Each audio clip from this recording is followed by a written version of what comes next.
Hi everyone, I hope you've had a good day. Mrs. Florey the story will be reading to you today, and I'll see you again tomorrow. Hello everyone, today's story is called The Enchanted Clockmaker's Village, so let's make a start. The Enchanted Clockmaker's Village once upon a time, nestled in the heart of a lush green valley surrounded by rolling hills, there was a small, magical village called Tick-Tock Hollow. It was unlike any other village in the world because every single person who lived there was a clockmaker. But these weren't ordinary clocks, they were enchanted clocks that could do all sorts of wonderful things. The villagers of Tick-Tock Hollow were famous for creating clocks that could sing lullabies, play games, tell stories, and even glow softly in the dark to keep children company at night. But the most incredible thing about these clocks was their ability to help people in unexpected ways. One crisp autumn morning, a curious little boy named Felix arrived in Tick-Tock Hollow with his mother. They were new to the village and had moved there because Felix's mother, a talented artist, had been invited to paint murals on the walls of the town square. Felix was bursting with curiosity. "Why does everyone here make clocks?" he asked a friendly old man polishing a cuckoo clock outside his workshop. The man chuckled, his glasses glinting in the sunlight. "Ah, my boy, clocks here are more than just tick-tocking machines. They hold magic, stories, and even dreams. Go visit the clockmaker's tower, and you'll see." Felix's eyes widened. The clockmaker's tower?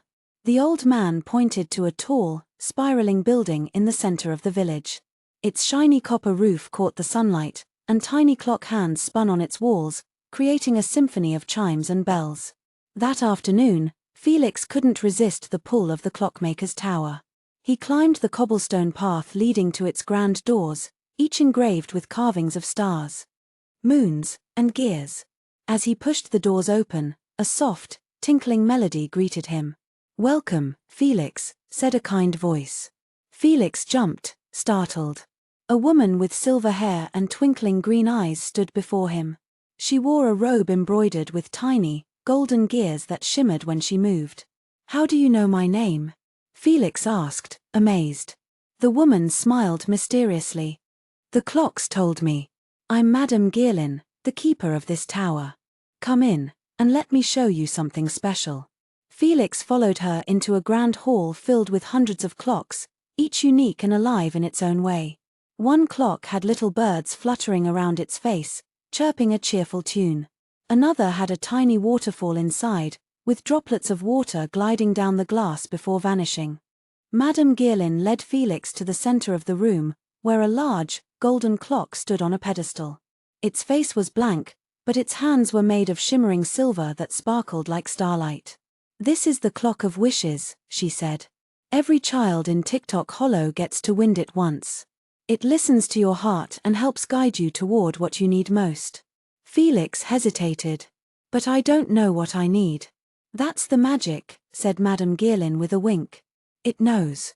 Felix reached out and turned the ornate key on the side of the clock. The hands began to spin rapidly, faster and faster, until they stopped with a soft chime. Suddenly, a small puff of golden mist appeared, swirling into the shape of a pocket watch. The watch floated down into Felix's hands. "This is your timekeeper," said Madame Geerlin. "Take good care of it, and it will take care of you." Felix nodded, feeling the warmth of the little watch in his hands. Its ticking was soft and steady, like the heartbeat of a tiny friend. Over the next few days, Felix discovered that the timekeeper was no ordinary pocket watch. It seemed to know what he needed before he did. One day, Felix was walking through the village when he got lost in a maze of winding streets. He pulled out his timekeeper, and its tiny hands began to spin. The watch glowed softly, and an arrow appeared on its face, pointing the way back home. Another time, Felix was feeling lonely because he hadn't made any friends yet. The timekeeper chimed gently, and when Felix looked up, he saw a girl about his age flying a kite shaped like a dragon.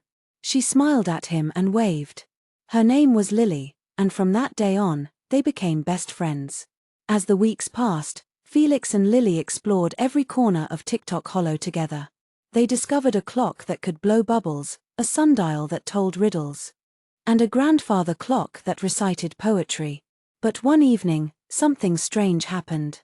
Felix was sitting by his window, watching the stars, when the timekeeper began to tick faster and faster.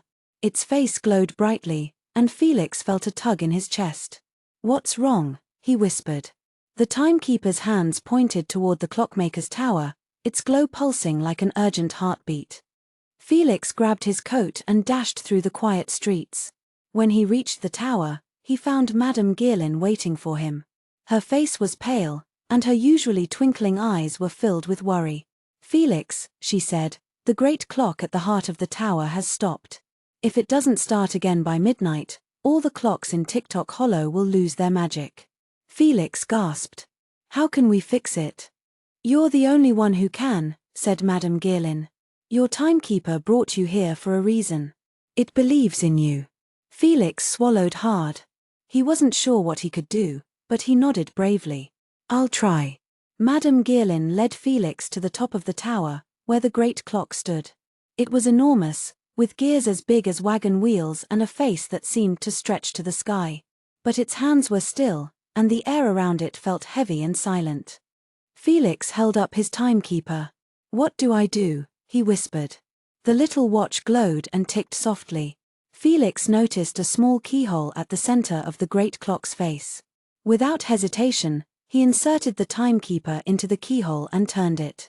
At first, nothing happened. Then, slowly, the great clock began to hum. Its gears started to turn, and its hands moved with a deep, resonant tick. The room filled with light. And Felix felt a rush of warmth and joy. When the great clock was fully restored, the magic returned to Tick-Tock Hollow. The villagers cheered when they saw their enchanted clocks come back to life, and Madame Guerlain beamed with pride. "You've done something extraordinary, Felix," she said.